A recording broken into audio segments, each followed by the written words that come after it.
Which, as near as I can tell, it's a King James version. We don't have horror. Yeah, Mason Bible. Totally demonic. Well, for Masonic use. So they've got alternate definitions of words. But what really shocked me the first time I picked this up, sun god, Ra,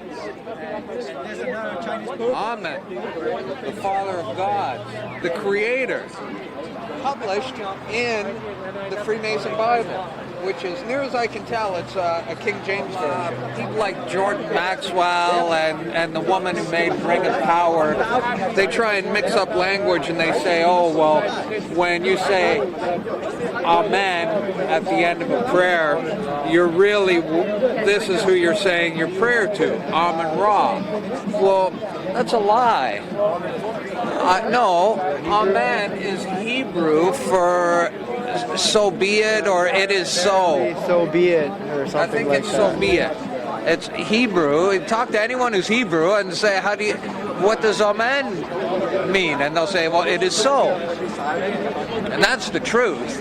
That's why we say Amen at the end of a prayer, because it's Hebrew for so be it. I think it's so be it. But these liars are trying to convince everyone that you're praying to Amen Ra, the sun god. That's the mystery religions. They mix in all these lies and pagan sun worshipping, trying to corrupt and pervert everything. So the Christian halo comes from these. Yeah, I know, yeah. The halo never appeared. Never in the Bible says anything about anything like that. Until the 4th, yeah. And so we've got all this Babylonian crap mixed in here. And there's an obelisk. Well, that was Osiris's penis. That's worship for fertility. Phallic worship, yeah, and the Washington Monument, it's an Egyptian obelisk. There's one at the middle of St. Peter's Square in the Vatican. There's another one in the middle of the city of London. These Egyptian obelisks, what are they doing all over the planet? The Oval Office is actually a female genitalia. Yeah. And the steeple is actually penetrating it. If you look at it from a certain angle, it's a steeple penetrating the Oval Office, which is a female. You just need to watch Christian J. Pinto's are about the history and blah, blah, blah.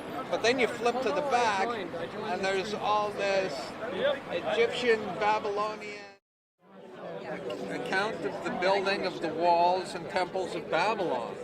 I think it's interesting that Saddam Hussein actually believed that he was Nebuchadnezzar. Yeah. He thought he was a reincarnation of Nebuchadnezzar. There's even a statue in Iraq that says that. See how he's bigger than all the others? It's because he's the god, and they're the people who are worshiping the giant Nephilim gods from back in the day. These are given to initiated when they're reborn. Okay. Now this belonged to Brother Edward Black. Was initiated November 10th, 36. He passed and then was raised. And when you're raised, you're reborn. That was 1936. This guy was initiated. And then these are all the lodge numbers of visiting brethren and friends. Lodge number 231, 669, and the names. The names of the lodges and the numbers of the lodges. And this is the guy who raised them, fellow candidates. I guess that's witnesses, I don't know. But these are supposed to be returned upon death. And I guess what happened was that this guy passed away, and whoever was handling his estate just dropped off a bunch of books at the used bookstore, not realizing that this was contained within and the significance of it. So I'm not supposed to have this, but the person at the used bookstore knew it would be appreciated and set it aside. And it's got the compass and square right on the front. It's blue. It's got a blue cover, and it's got the compass and square right on the front. It says Freemason Masonic Bible. That's what it says. This is copyrighted 1928. And it opens up with the Holy Bible in Freemasonry and explains, they try and justify or convince the unsuspecting Mason that, see, I think the first degree, when you're doing the ceremony, you're asked, what do you seek? Light. And then the second degree, it's what do you seek? More light. And then the third degree, what do you seek? Further light. And they rise up through the degrees. Now, Stan Monteith does a great presentation called The Hidden Secret. And the hidden secret, which is revealed at the 33rd degree, is that the light you've been seeking all of this time is the light of the light bearer, Lucifer. The Ralph Epperson presentation, the second witness to the apocalypse, goes into all this in great detail with the quotes directly from Manly P. Hall and Albert Pike.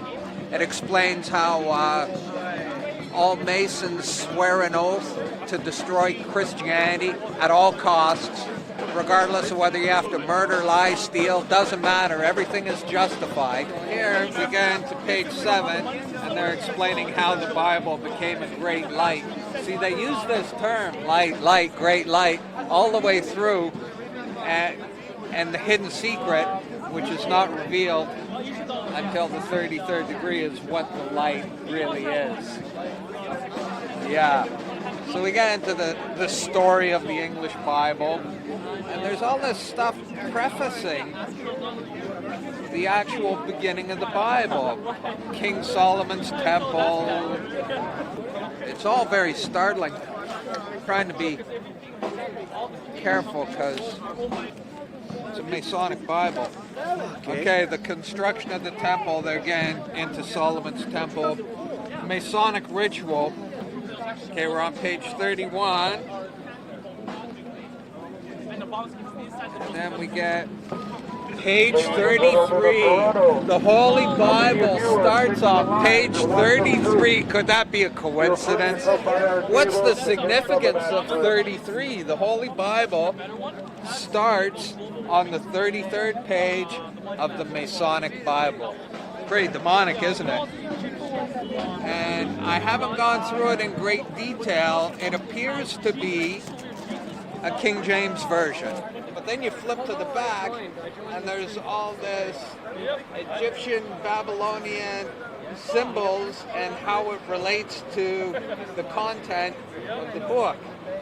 And seals, hieroglyphs that are taken off seals. And I'm looking at this and I'm going, this Babylonian shit has nothing to do with this book.